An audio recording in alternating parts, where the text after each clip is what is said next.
ते खरं तर पुस्तक नाहीये, तो एक विचार आहे. दोन अत्यंत बुद्धिमान प्रतिभावान स्त्रिया जेव्हा एकमेकींशी संवाद साधतात तेव्हा त्या संवादातून जे पुस्तक जन्माला येतं ते किती सुंदर असेल याची तुम्ही कल्पना करू शकता. हे पुस्तक प्रतिभाताई रानडे यांनी दुर्गाबाई भागवतांशी ज्या गप्पा मारल्या किंवा जी प्रश्नोत्तरं झाली त्यावरून लिहिलेलं पुस्तक आहे. पुस्तकाचं नाव आहे ऐसपैस गप्पा दुर्गाबाई भागवतांशी.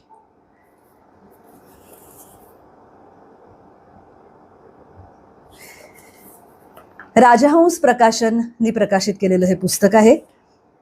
1910 साली दुर्गाबाईंचा इंदोर इथे जन्म झाला होता. पण त्यांचे विचार, त्यांचा व्यासंग, त्यांचं वाचन, त्यांचा अभ्यास हे सगळंच इतकं काळाच्या पुढचं होतं की आज 2025 साली सुद्धा आपल्याला ते तितकंच रेलेव्हंट ज्याला म्हणतात ते वाटतं.